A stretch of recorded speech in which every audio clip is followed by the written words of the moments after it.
오늘은 진짜 밑바닥에서 시작해서 세계 정상까지 올라간 정말 한 편의 영화 같은 기업 이야기를 좀 해볼까 합니다. 아, 영화 같아요. 네, 한때는 거의 문 닫을 뻔 하다가 이제는 인공지능 시대의 완전 심장, 핵심 기술로 세상을 놀라게 한 곳이죠. 바로 SK 하이닉스입니다. 네, SK 하이닉스. 오늘 저희가 깊게 파보 이야기의 중심에는요, SK 하이닉스를 이 AI 시대의 주인공으로 만든 진짜 1등 공신, 고대역폭 메모리 HBM이 있습니다. HBM이요? 네, 어떻게 그 벼랑 끝에서 기회를 딱 잡아서 이런 반전 드라마를 썼는지, 그 숨겨봤던 여정, 또 성공 뒤에 숨겨진 이야기들 속으로 한번 같이 들어가 보시죠. 여러분은 오늘 이 극적인 이야기의 목격자가 되실 겁니다.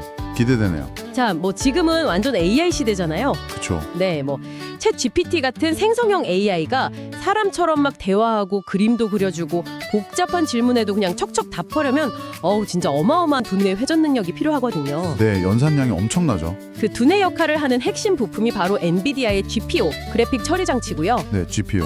이걸 약간 쉽게 풀어보면 CPU 있잖아요. 중앙 처리 장치. 이게 좀 차분하게 길 하나하나 따져가면서 미로를 탈출한다면 GPU는 그냥 미로 전체를 한눈에 딱 보고 모든 가능한 길을 동시에 다 계산해서 순식간에 출구를 찾는 방식. 이렇게 볼 수 있어요. 아, 비유가 좋네요. 동시에 처리하는 거군요. 네, 원래는 게임 화면에서 막 폭포수 쏟아지고 햇빛이나 그림자 같은 거 진짜 실감나게 표현하려고 개발된 건데 이 동시에 많이 계산하는 능력, 이게 AI 연산에 완전 딱 맞았던 거죠. 그렇죠. 근데 아무리 강력한 GPU라도 제 성능을 100% 발휘하려면 단순히 연산만 빨라서는 안 되고요. 그런가요? 네, 연산에 필요한 데이터를 얼마나 빨리 가져오고 처리하느냐, 이 속도가 딱 받쳐줘야 돼요. 아무리 천재라도 정보 입력이 막 거북이처럼 느리면 소용없잖아요. 그렇죠. 바로 이 지점에서 SK 하이닉스의 HBM, 그러니까 고대역폭 메모리, 하이 밴드위스 메모리가 딱 등장하는 겁니다. HBM, 아마 처음 들어보시는 분들도 계실 텐데 이게 바로 AI 가속기의 핵심 동력이라고 보시면 돼요. 핵심 동력? 네, HBM을 도로에 비유하면 좀 이해가 쉬운데요. 기존의 D램이 데이터를 실어 나르는 도로 차선수가 한 수십 개 정도였다면 HBM은 그 차선이 무려 수천 개에 달하는 초광폭 고속도로인 셈이에요. 수천 개요? 와. 네, 지금 주력인 HBM3만 해도 1024개의 데이터 통로, 그러니까 차선을 가지고 있고요. 차세대 HBM4는 여기서 또 2배 늘어서 2048개를 목표로 하고 있죠. 이야, 어마어마하네요. 네, 데이터라는 택배 차량이 한 번에 비교도 안 될 만큼 많이, 그리고 훨씬 빠르게 막 오갈 수 있는 길이 열린 거죠. GPU라는 거대한 데이터 처리 공장이 쉬지 않고 돌아가려면 이렇게 넓고 빠른 도로가 반드시 필요했던 겁니다. 와, 그 기술 자체도 진짜 대단한데 더 놀라운 건 SK 하이닉스가 이미 2013년에 세계 최초로 이 HBM을 개발했고 2015년에는 양산까지 성공했다는 점이에요. 정말 빠르네요. 근데 이게 처음부터 막 대박이다 이런 취급을 받았던 건 아니에요. 가격은 엄청 비싼데 작동할 때 열은 또 막 펄펄 나니까 그야말로 성능은 끝내주지만 유지비 많이 들고 자주 세워둬야 하는 수포카 같다는 평가도 받았죠. 아, 비싼 스포츠카. 네, 한번 상상해 보세요. 우리 손톱보다 작은 반도체 칩 위에 머리카락보다 훨씬 가는 데이터 통로를 수천 개나 뚫어야 하는 거잖아요. 네. 얼마나 초정밀 기술이 필요하겠어요. 당연히 초기에는 불량품도 많았고 이걸 또 제대로 골라내는 검사 기술도 엄청 까다로웠습니다. 아, 수율 잡기가 어려웠겠네요. 그렇죠. 그러다 보니까 당시 다른 경쟁사들은 이거 너무 위험 부담 큰데 과연 시장이 열릴까 하면서 상대적으로 안전한 기존 D램 성능 개선에 집중하는 그런 전략을 택했죠. 하지만 SK 하이닉스는 생각이 달랐던 거죠. 당장은 시장 반응이 좀 미지근하고 기술적인 어려움도 많았지만 HBM이 미래 메모리 반도체의 핵심이 될 거다. 이런 확신을 가지고 뚝심 있게 투자를 밀어붙였습니다. 뚝심이 있었네요. 네, 그 끈기와 투자가 정말 빛을 발한 결정적인 순간이 바로 2021년 세계 최초로 4세대 HBM3 개발에 성공했을 때입니다. 이건 단순히 성능 개선 수준이 아니라 판도를 바꾸는 게임 체인저였어요. 게임 체인저? 네, 고질적인 문제로 지적됐던 그 발열 문제를 혁신적으로 개선했고 데이터 처리 속도는 경쟁사들이 정말 따라올 수 없는 수준으로 확 끌어올렸으니까요. 와, 발열까지 잡았군요. 바로 이 HBM3가 딱 나오자마자 그동안 SK 하이닉스의 HBM 기술력을 이렇게 눈여겨보면서도 최종 도입은 좀 망설이며 썸만 타던 엔비디아의 젠슨 황 CEO 있잖아요. 아, 네네. 그분의 마음을 단번에 사로잡았습니다. 마치 그래, 너로 정했다 이렇게 외치듯이 엔비디아가 SK 하이닉스랑 HBM 독점 공급 계약 수준의 파트너십을 맺게 된 거죠. 와, 완전 드라마네요. 네, 지금 SK 하이닉스 주력 제품인 HBM3가 FHD 화질 영화 230편 분량 데이터를 단 1초 만에 처리할 수 있다니까요. AI 연산 속도가 왜 그렇게 빨라졌는지 이제 좀 감이 오시죠. 이야, 1초에 230편이라니 대단합니다.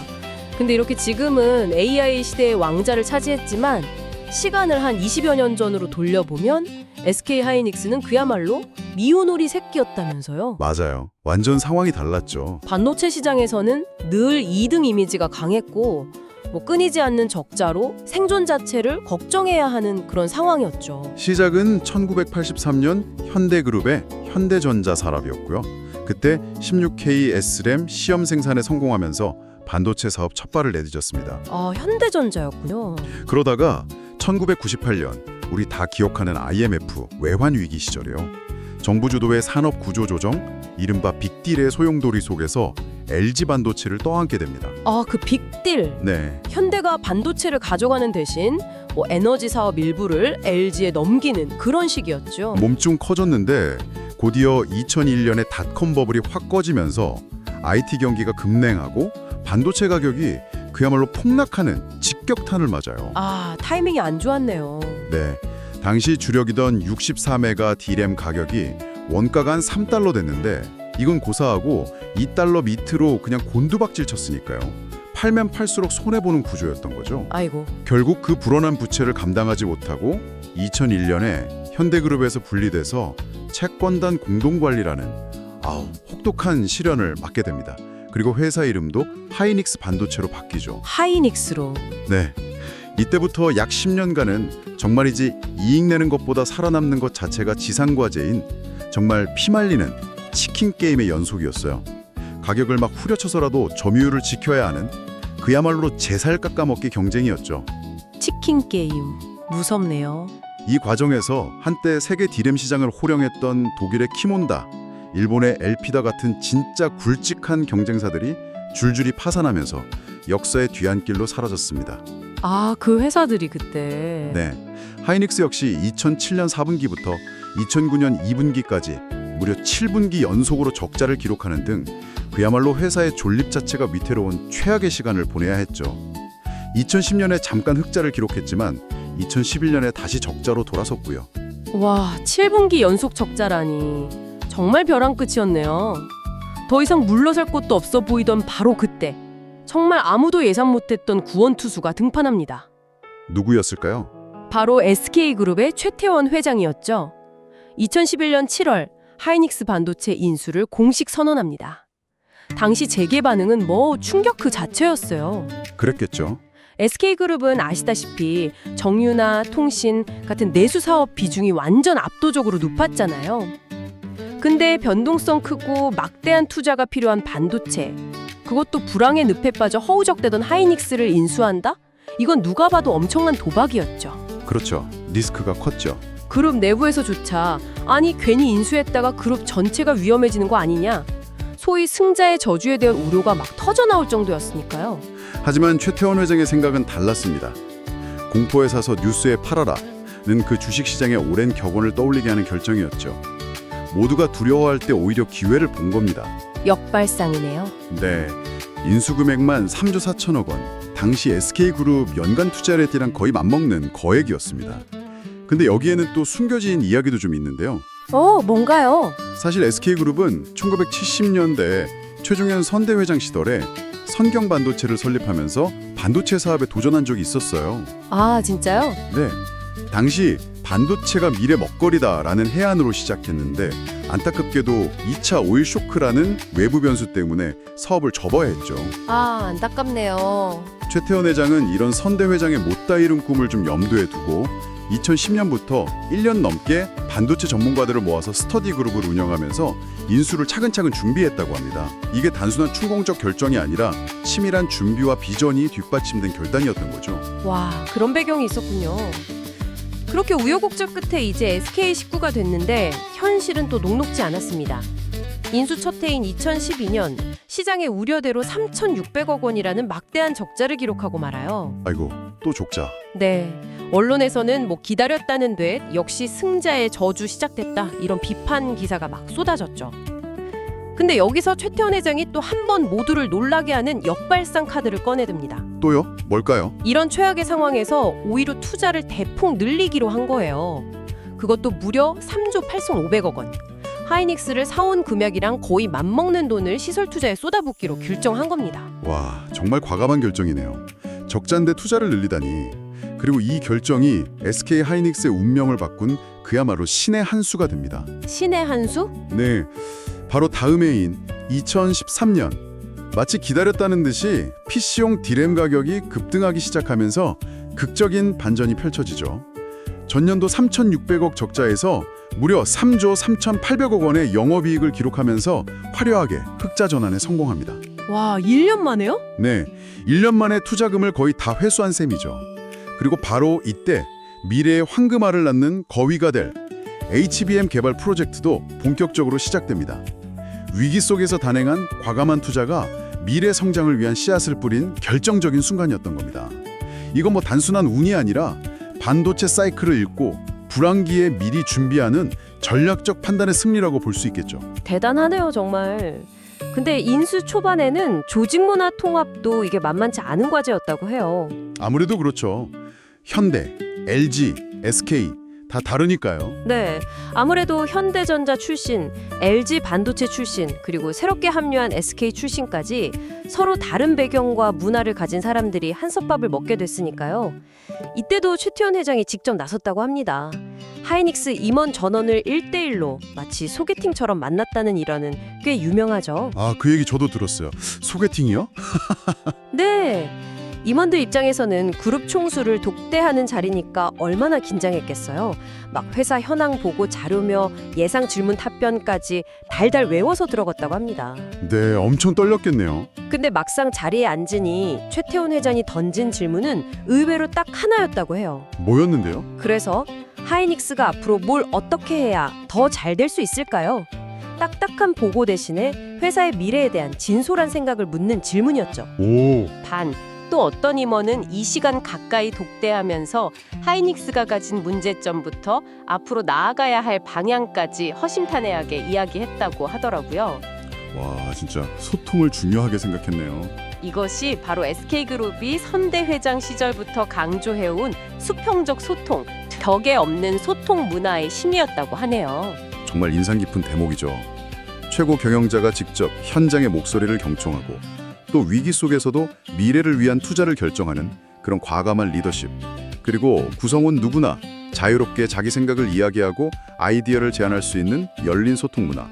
이 세 가지 요소가 정말 유기적으로 결합하면서 SK 하이닉스가 위기를 극복하고 극적인 반전을 이루는데 결정적인 역할을 했다고 분석할 수 있습니다. 네, 맞습니다. 특히 인수합병 후에 조직 안정화나 시너지 창출 과정에서 이런 소통 방식이 큰 힘을 발휘했을 거예요. 그 후 SK 하이닉스는 HBM 개발 로드맵을 착실히 밟아 나갑니다. HBM, HBM2, HBM3, HBM3E를 거쳐서 현재 차세대 HBM4 개발까지 기술 리더십을 아주 굳건히 지키고 있죠. 네, 독보적이죠. 특히 2017년부터 시작된 이른바 반도체 슈퍼사이클, 그러니까 초호환기에는 실적이 그야말로 폭발적으로 성장합니다. 2018년 한 해에만 영업이익이 무려 20조 원을 돌파했어요. 20조요?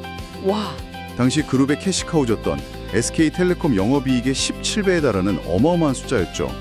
인수 당시 거의 망해가던 회사를 불과 몇 년 만에 메모리 반도체 세계 2위를 넘어서 특정 분야, 이 HBM에서는 압도적인 세계 1위 기업으로 탈바꿈시킨 겁니다. 정말 대단한 성장이네요. 그리고 SK하이닉스는 2020년에 또 한 번 시장을 놀라게 하는 큰 결정을 내립니다.